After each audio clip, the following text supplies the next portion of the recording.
दोस्तों, मेरा नाम पंकज है। मैं प्रधानमंत्री कौशल विकास योजना के अंतर्गत महादेव एजुकेशन सोसाइटी में एफटीसीटी का स्टूडेंट हूँ। आज मैं आपको बताऊंगा कि लैपटॉप की रैम किस तरह से लगाते हैं। आप देख रहे हैं, ये स्टूल ड्राइवर है, ये 2 रैम है, ये एक लैपटॉप है। रैम की जो फुल फॉर्म होती है वो रैंडम एक्सेस मेमोरी होती है और ये 3 टाइप्स की होती है, DDR, DDR2 और DDR3। DDR में 200 पिन होती हैं और इसका जो कट होता है वो 1.5 सेंटीमीटर पे होता है।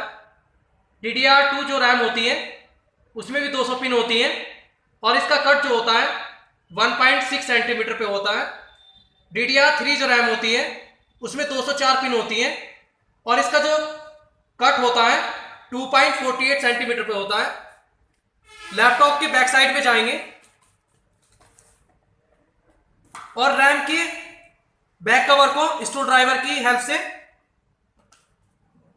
इसको ओपन कर लेते हैं। इस तरह से ओपन करने के बाद हम रैम को इंस्टॉल करेंगे।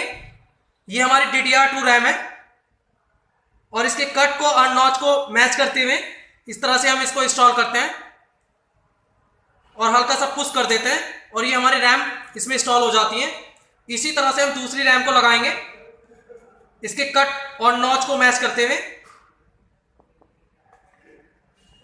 और हल्का सा पुश कर देते हैं। ये हमारी रैम इसमें इंस्टॉल हो जाती है। उसके बाद हम इसके बैक कवर को लगा देते हैं और इसके पैच को हम स्क्रू ड्राइवर की हेल्प से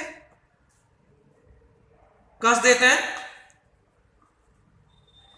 अब इसमें हमारी रैम इंस्टॉल हो गई है। दोस्तों, अगर आपको मेरी वीडियो पसंद आई है तो लाइक करें, शेयर करें। Thank you.